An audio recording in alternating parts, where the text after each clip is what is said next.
The vodka burned as it hit my lips, but not as much as watching my husband accept the Producer of the Year award for an album built entirely on my stolen melodies. I stood in the back of the Gramercy Theater, my $40 thrift store dress a stark contrast to the sea of couture around me. Marcus didn't know I was here. Why would he?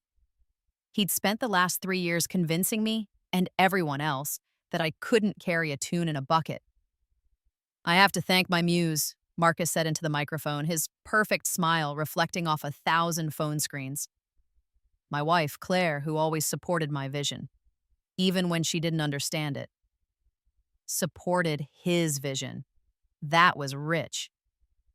I touched the scar on my wrist, hidden by a cheap bracelet.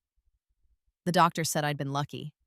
20 minutes longer in that bathtub and the sleeping pills would have finished what my shattered dreams started. But I hadn't been lucky. I'd been reborn. The moment my heart stopped, something extraordinary happened. Instead of darkness, I'd seen everything. Every moment of my life played backward like a film in reverse, and then, impossibly, forward. I saw Marcus at a cafe next week, laughing with his mistress about how gullible I was. I saw my sister Amanda selling my childhood journals to a biographer, spinning tales about my instability. I saw my mother on a talk show crying crocodile tears about her troubled daughter, who could never accept her own limitations. And I saw something else. Something that made my stopped heart want to beat again. I saw the truth.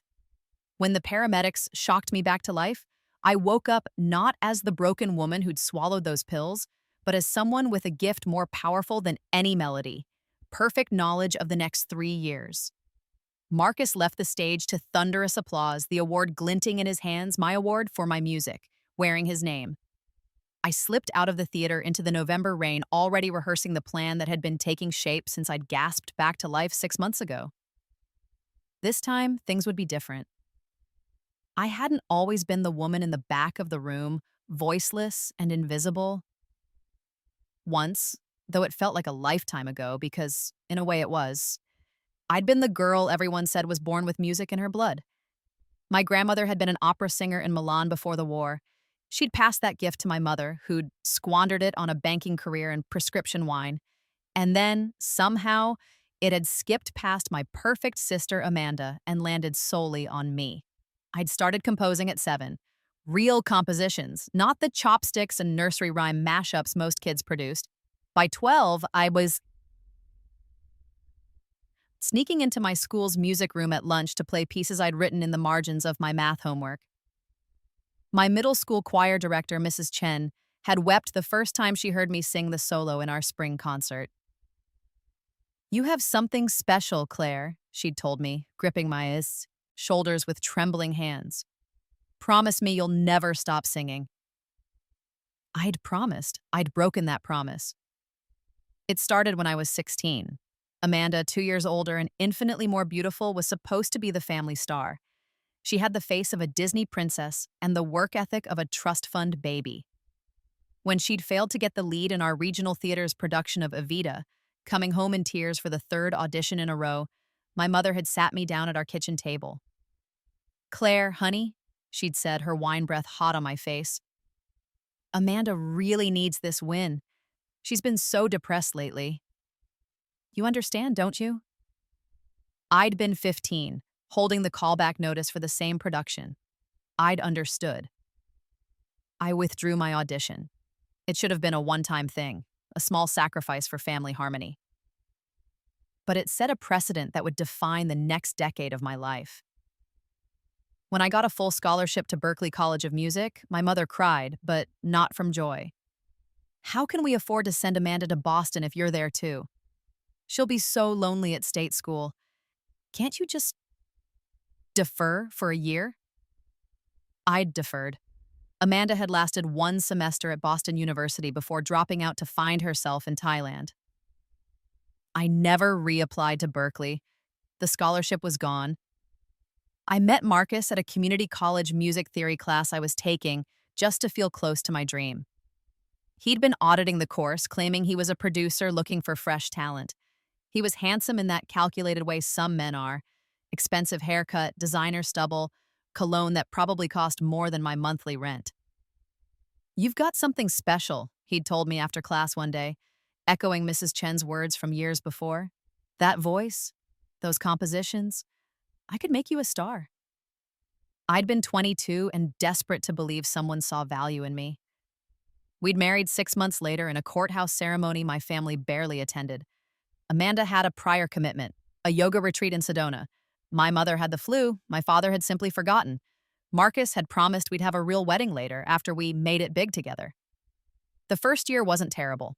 We lived in a cramped studio in Queens, and I worked as a waitress while Marcus made connections in the industry.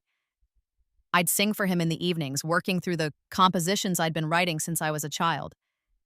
He'd record them on his laptop, always promising that the next demo would be the one that landed us a deal. "Your voice is unique, babe," he'd say, adjusting levels on his software. "But it's a little rough. We need to polish it, make it more commercial." Polish became code for change, and change became code for erase.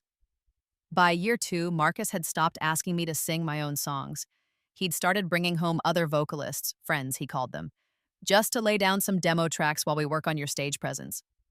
I'd believed him because I was an idiot, because I was so well trained in making myself small. The truth revealed itself slowly, like a photograph developing an acid. I came home early from the diner one day to find Marcus in bed with a soprano named Jasmine. Not just in bed, actively recording her singing one of my songs while they fucked. He'd had the decency to look sheepish for about 30 seconds before explaining that this was just business, and I was being hysterical and possessive. I'd apologized. Actually apologized for interrupting. I found out he'd been pitching my compositions under his own name for over a year. When I confronted him, he'd laughed, actually laughed, and told me the industry didn't want quirky indie girls with pitch problems. They wanted producers with vision. "You're off key half the time anyway," he'd said, not even looking up from his laptop. "You just don't have the ear to hear it. That's why you need me."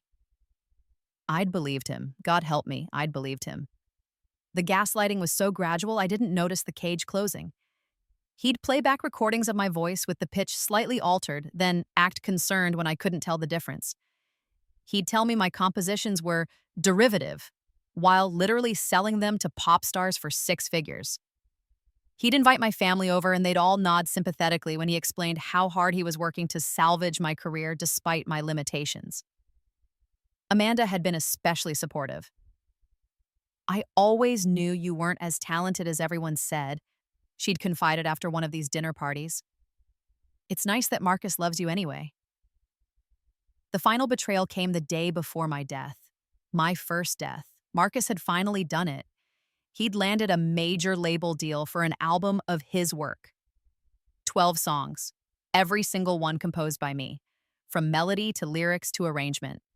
He'd recorded them with a half-dozen different vocalists, created a producer compilation album that showcased his visionary approach to music.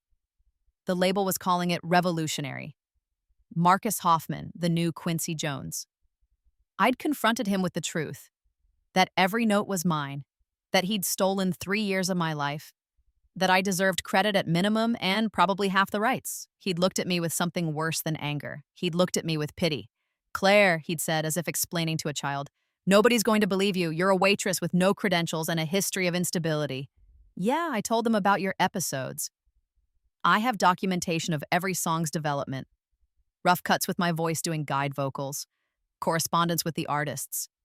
You have nothing but your word, and honey, your word isn't worth shit in this town." Then he delivered the killing blow. "Besides, Amanda's already signed on as co-producer for the next album. It's a family affair now. You really think she's going to back your crazy story?"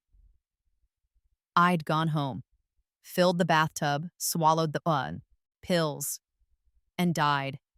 And come back. The decision to fight back hadn't been instantaneous. For the first week after my suicide attempt, my accident, as everyone politely called it, I'd been numb. The therapist the hospital assigned me talked about depression and medication. Marcus had been the perfect concerned husband, visiting daily with flowers and promises to work less and focus on us.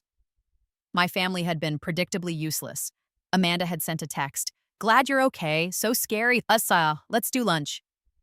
My mother had called once, drunk, to ask if my episode was going to affect Marcus's album launch. But I had something none of them knew about. I had the knowledge of how the next 3 years would unfold, and in my previous life, it had been a nightmare. Marcus's album, my album, would go platinum. He'd win that Producer of the Year award I'd watched him accept in the theater. Then he'd divorce me, marry Jasmine the soprano, and produce 2 more albums with my sister Amanda using compositions from my old journals that I'd stupidly left in our apartment. I'd end up working at a call center, living in a studio in Newark, watching my own music dominate the charts, while getting credit as nothing more than inspiration in liner notes. Amanda would become a music consultant despite having the musical knowledge of a goldfish, coasting on her association with Marcus and her willingness to smile pretty for cameras. My mother would write a memoir about raising a difficult daughter and a successful one, spending my pain for a modest 5-figure advance. And me? I'd see my name once in a Reddit thread asking whatever happened to Claire Hoffman. The top comment would be, "She wasn't that talented, just lucky to be married to Marcus." But that was the old timeline, the path already traveled. This time, I was going to burn it all down and rise from the ashes. The turning point came exactly 2 weeks after my return from the dead, sitting in our apartment while Marcus was at a meeting. I was supposed to be packing up my old music notebooks. He told me it was time to move past my hobby and focus on being supportive of his career. Instead, I opened my laptop and began to plan. First, I needed proof. In my previous life, I'd had nothing but my word. This time, I knew better. I installed a keylogger on Marcus's laptop, a simple program that took 10 minutes and a YouTube tutorial. Every password, every email, every chat message would flow directly to a secure cloud account he didn't know existed. Second, I needed money. I died broke, but I knew things now. I knew which stocks would spike, which cryptocurrencies would boom, which lottery numbers would hit. I took the $3,000 I'd saved from waitressing, money Marcus didn't know about because he'd stopped paying attention to me months ago, and started making careful, strategic investments. Within a month, I had $50,000. Within 2, I had $200,000. Third, I needed allies. I couldn't fight this battle alone. I remembered a name from my previous life, Victoria Chen, a ruthless entertainment lawyer who'd briefly represented Jasmine before Jasmine had screwed her over on a contract. Victoria had a reputation for taking scorched earth revenge on people who crossed her. I called her office. "I have information about Marcus Hoffman's upcoming album," I said when she answered. "Information about where the music actually came from. Interested?" There was a pause. Then, "Come to my office tomorrow at 9 a.m. Bring evidence." I brought everything. Emails I'd intercepted showing Marcus explicitly discussing using Claire's old compositions. Messages to Jasmine about how I was too stupid to realize what's happening. A chat with Amanda where they laughed about how I'd always been the family doormat. But most importantly, I brought the original files. Before Marcus had ever touched them, I'd uploaded every composition to a personal cloud account, timestamps and all. Every melody, every lyric, every arrangement, dated months or years before Marcus had created them. Victoria had smiled when she saw them. It wasn't a nice smile. "This is going to be fun," she'd said. But I'd stopped her before she could start the legal process. "Not yet," I'd told her. Let him launch the album, let him get famous, let him think he's won. Then we strike." Victoria had studied me like I was a particularly interesting chess problem. "You know that's risky. The longer we wait, the more he can cover his tracks." "He won't," I'd said with certainty, because I'd lived this before. "He thinks I'm broken. He thinks I'm harmless. His arrogance is our weapon." "All right," Victoria had agreed. "But we do this my way when the time comes. Scorched earth." "Scorched earth," I'd agreed.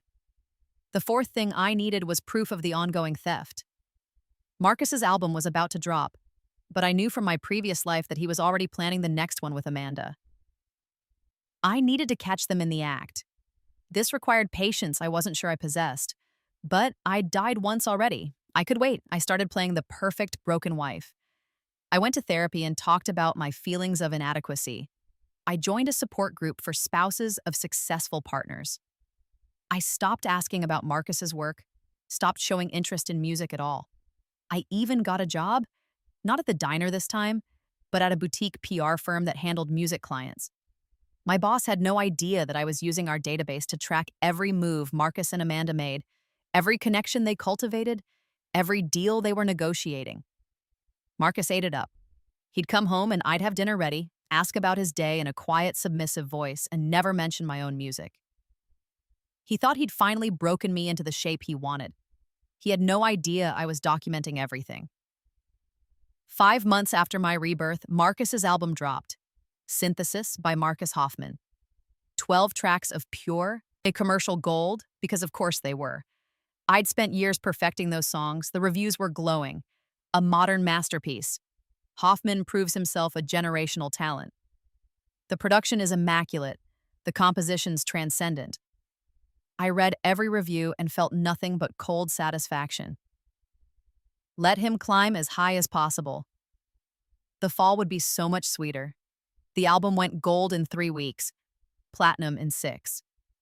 At the celebration party held in our apartment because Marcus was humble like that, I watched my family fawn over him. Amanda kept touching his arm, laughing too loud at his jokes. My mother told anyone who would listen that she'd always known Marcus was special. Even my father, who I'd seen maybe twice since the wedding, showed up to bask in reflected glory. Nobody talked to me except to compliment my hosting skills. "You've really found your calling," Amanda said, squeezing my shoulder with fake affection. "Not everyone can be creative. Some people are just meant to support the artists." I'd smiled and refilled her wine glass and watched her drink deep.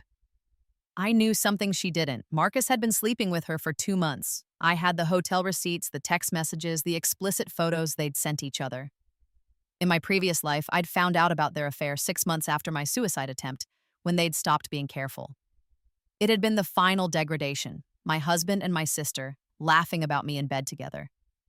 This time, I was letting it happen, because I needed them to feel safe. I needed them to take the next step without caution. I needed them to steal again. Sure enough, 3 weeks after the party, Amanda came to visit me alone.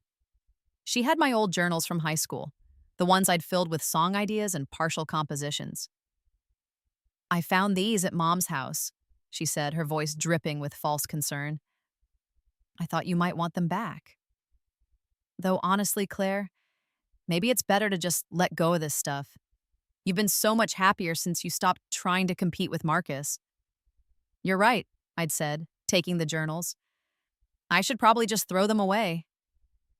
"Well, if you do, let me know," Amanda had said, too casually. "I might want them. You know, for memories." "For memories, right."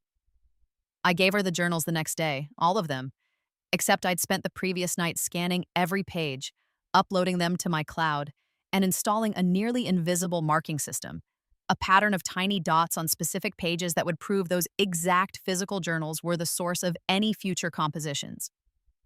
2 months later, Marcus announced his next project, a collaboration with Amanda Hartley, his talented sister-in-law, for an album that would explore new sonic territories. The album would contain 8 songs. I knew this because I'd lived it before. I also knew that all 8 songs would be compositions from my teenage journals, polished, and produced and credited to Marcus and Amanda. This time, I was ready. The climax began on a Tuesday in March, 9 months after my rebirth. Marcus and Amanda's album, Duality, was set to drop in 2 weeks. The promotional cycle was in full swing. They'd done interviews with Rolling Stone, Billboard, NPR, and every single one they talked about their creative process, their sibling-like bond, their shared vision. Neither of them mentioned me except as an aside. "Claire's been so supportive," Marcus would say. "She really understands the sacrifice art requires." The Grammy nominations had been announced. Synthesis was nominated in 5 categories, including Album of the Year. Marcus was on top of the world. That was when Victoria and I struck. Phase 1. We filed a lawsuit. Not quietly, not through back channels. We issued a public statement and simultaneously filed a comprehensive legal claim against Marcus Hoffman, Amanda Hartley, and Hoffman Production Company for copyright infringement, theft of intellectual property, and fraud. The documents were devastating. We had everything. The original time-stamped files, the intercepted emails where Marcus explicitly discussed stealing my work, The journal pages with their invisible markers that matched the new album exactly, financial records showing Marcus had earned over $2 million from my compositions. But the real nuclear weapon was the recordings. I'd kept something from my previous life. In the weeks before my suicide attempt, I'd been so desperate to prove my own sanity that I'd recorded dozens of voice memos of myself playing and singing my compositions. They were rough, unpolished, recorded on my phone, but they were dated 2 years before Marcus had ever created those same songs. Victoria released them to the press the same day we filed suit. By that evening, I was trending on social media. Justice for Claire was the #1 hashtag on Twitter. Musicians I'd never met were posting their support. The story had everything people loved: a talented woman silenced, a manipulative man exposed, a family's betrayal. Marcus's label dropped him within 24 hours. His lawyer called, demanding we settle quietly. Victoria had laughed in his face and added Amanda as a defendant in a second lawsuit, this one specifically for the Duality album that hadn't even been released yet. Phase 2, I released my own music. I'd spent the last 9 months preparing for this moment. While playing The Broken Wife, I'd been secretly recording an album of my own. Not the songs Marcus had stolen, those were evidence now, locked in legal proceedings, but new compositions. Songs I'd been writing in my head during my first life, songs I'd perfected in the long hours of planning my revenge. I called it Off Key, a direct reference to Marcus's cruelest insult. I didn't have a label. I didn't need one. I released it independently on every streaming platform, promoted solely through the massive media attention from the lawsuit. The first single, The Producer, was a devastating takedown of Marcus. Every line was a knife. He said I couldn't carry a tune while carrying my melodies to the bank, built his castle on my bones, and taught his kingdom not to thank the ghost who wrote the songs. The voice he said was wrong, but here's the joke, here's the twist. He never knew what he would miss when the ghost learned to scream and woke up from his dream. It went viral immediately. The second single, Sister Sister, was about Amanda. Wore my journals like a dress, wore my trust like a test. Said she loved me, said she cared. While climbing on my back up the stairs, blood isn't always thicker. Sometimes blood just bleeds you dry, and the family that you're born into is just the first family to say goodbye. The album wasn't just good. It was extraordinary. Because it wasn't just music, it was testimony. Every song was a chapter of my abuse, my death, my resurrection. People didn't just listen to it, they felt it. Off Key hit 1 million streams in 48 hours, 5 million by the end of the week. Phase 3, I went public. I gave exactly one interview to a journalist named Kara Singh, who'd built her career on takedowns of abusive men in the music industry. We met in Victoria's office, cameras rolling, and I told the whole story. Not the rebirth part, that would sound insane. But everything else. The years of being told I wasn't good enough. The gaslighting, the theft, the suicide attempt that everyone wanted to call an accident. I showed the scars on my wrist to the camera. I wanted to die, I said clearly, looking directly into the lens. I'd say, because my husband and my sister had convinced me I was worthless, that my voice was off key, that my music was derivative. They took everything I'd created and put their names on it, and when I protested, they made me feel crazy for thinking I deserved credit for my own work. Kara had leaned forward, her expression fierce. What do you want people to know? That they failed, I said. They tried to bury me, but I'm not dead. I'm here, I'm singing. And this time the whole world can hear that I was never off key. They were just deaf to anything that didn't serve them. The interview went nuclear. 20 million views in the first 24 hours. Celebrities shared it, musicians shared it, survivors of abuse shared it. My album hit #1 on iTunes. Phase 4, I destroyed them completely. The lawsuits moved forward with brutal efficiency. Marcus tried to claim he'd collaborated with me, that we'd written everything together. But the evidence was overwhelming. Victoria buried him in documentation. His Grammy nominations were withdrawn. Every artist he'd worked with started reviewing their contracts. 3 other composers came forward claiming he'd stolen from them, too. Amanda tried to claim ignorance. I didn't know the songs weren't his, she told a reporter, tears streaming down her face in Tan, a display that would have won her the role in Evita she'd always wanted. But I had the text messages where she explicitly joked about mining Claire's old notebooks for gold. Victoria released them publicly. My mother tried to play mediator, appearing on morning shows to talk about her two talented daughters and how families can heal from anything.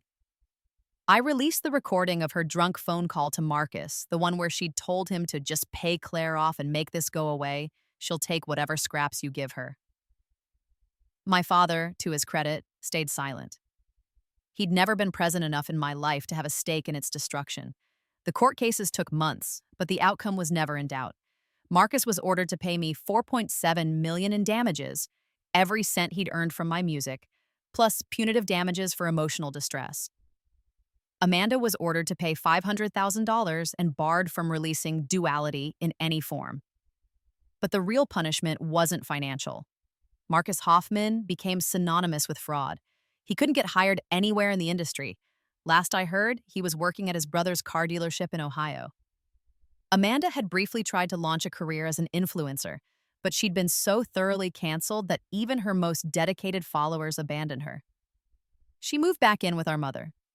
My mother's memoir deal evaporated when her publisher realized she was now the villain of the story, not its hero.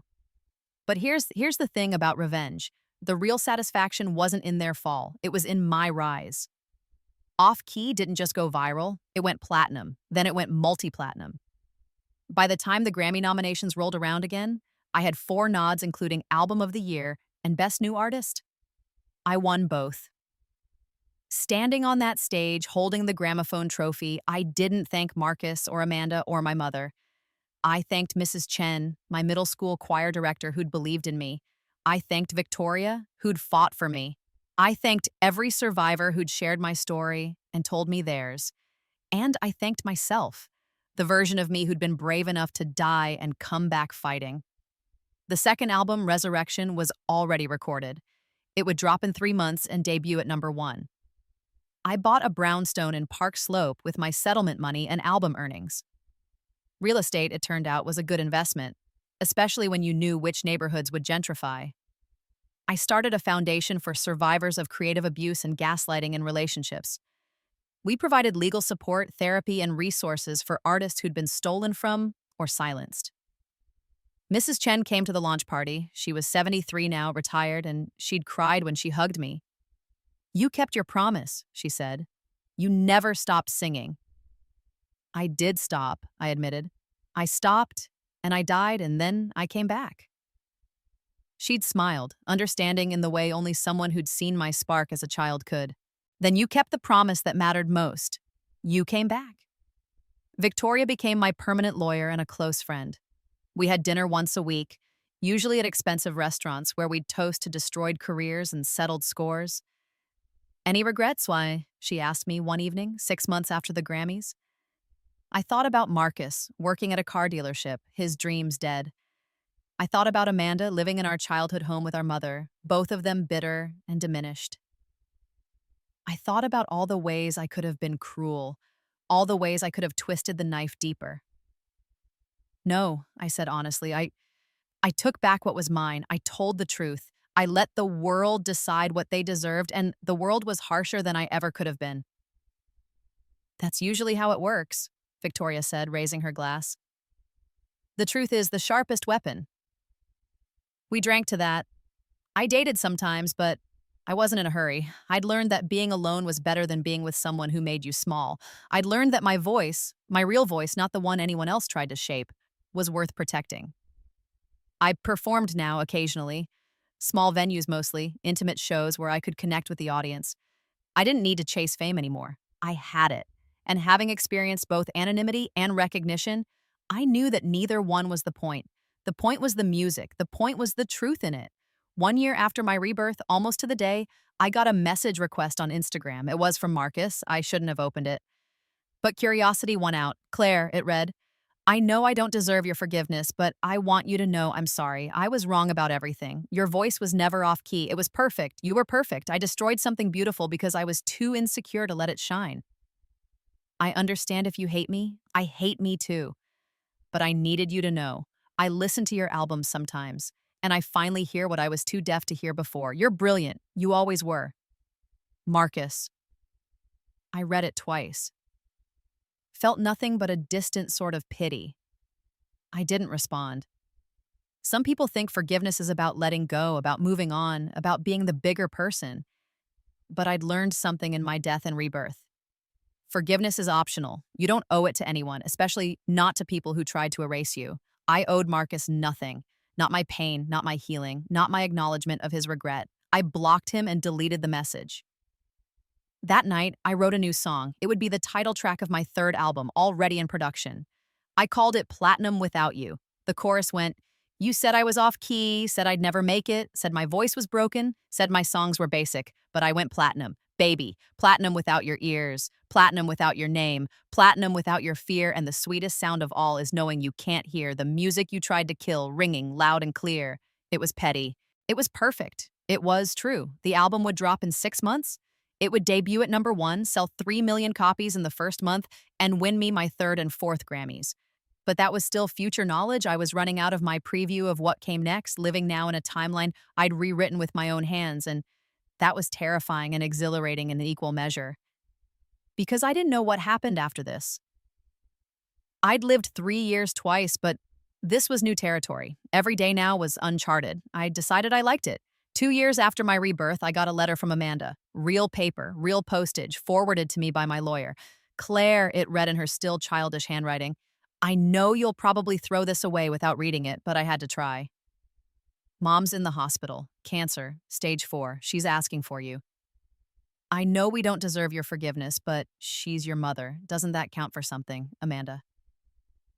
I held the letter for a long time. My mother, who'd chosen Amanda over me at every turn, who'd told Marcus to pay me off, who'd tried to profit from my pain. My mother, who was dying. I could be the bigger person. I could visit her, hold her hand, tell her I forgave her. I could give her peace. Or I could let her die the way she'd let me die, alone and full of regret. I thought about it for 3 days. Then I wrote back. No. Just that. One word. I never heard from Amanda again. When my mother died 6 weeks later, I didn't attend the funeral. I was on tour, selling out stadiums, living my best life. I sent flowers, though.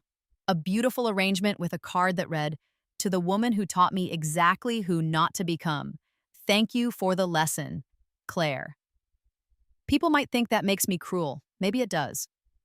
But I'd learned something in dying and being reborn. You don't owe your abusers your kindness just because they're dying. You don't owe them your presence just because you share blood. You owe yourself peace. And sometimes peace looks like absence. 3 years after my rebirth, the exact point where my future knowledge had ended, I stood in Madison Square Garden performing to a sold-out crowd of 20,000 people. I was singing off-key, the song that had started everything, and when I got to the final chorus, the entire arena sang with me. He said I was off-key, said I'd never make it, but I'm here, I'm singing, and the whole world's shaking. 20,000 voices, all singing my words, my melody, my truth. And in that moment, I thought about the girl I'd been, the one who'd believed Marcus when he said she couldn't carry a tune, the one who'd let Amanda take and take and take, the one who'd swallowed pills in a bathtub because she'd been convinced her voice didn't matter. I thought about her and I wanted to tell her, "You matter. Your voice matters. And one day you'll sing so loud that the whole world will hear you. You'll go platinum and he'll never get to enjoy us, huh?" Single note. After the show, back in my dressing room, Victoria knocked and came in with champagne. 3 years, she said, pouring us each a glass. 3 years since you walked into my office with a story I barely believed and proof I couldn't deny. 3 years, I agreed, taking the glass. Was it worth it? She asked. The revenge, I mean. Do you ever wish you'd just walked away, started fresh, left them behind without the scorched earth? I thought about Marcus at the car dealership, Amanda living with our dead mother's memory, my family scattered and ruined. I thought about my Grammy Awards, my platinum albums, my sold-out tours. I thought about the foundation I'd started, the artists I'd helped, the stories that people shared with me about finding their voices after being silenced. Every single second, I said, was worth it. We clinked glasses and drank. That night, alone in my hotel suite, I sat at the piano and started writing again. New music, forward looking, untainted by the past. I didn't know what would come next. For the first time in 3 years, I was flying blind, living in real time, making choices without the benefit of foresight. It should have been scary. Instead, it felt like freedom. I'd been reborn once already. I'd learned to fly. I'd learned to fight. I'd learned that my voice, my real voice, unfiltered and unafraid, was powerful enough to bring down empires and build new kingdoms. Whatever came next, I'd face it singing, off key or perfect, quiet or screaming, hesitant or bold. It didn't matter, because it was my voice. And finally, after death and rebirth and revenge and triumph, I knew exactly what it was worth. Everything. The platinum records on my wall glinted in the lamplight. 4 of them now, soon to be 5, when the new album dropped. Marcus would never see them, never touch them, never claim credit for a single note. And that, more than anything else, made them priceless. I smiled and started to play. The melody was new, unformed, searching for its shape. But it was mine, all mine. And this time, I'd never let anyone tell me it was off-key.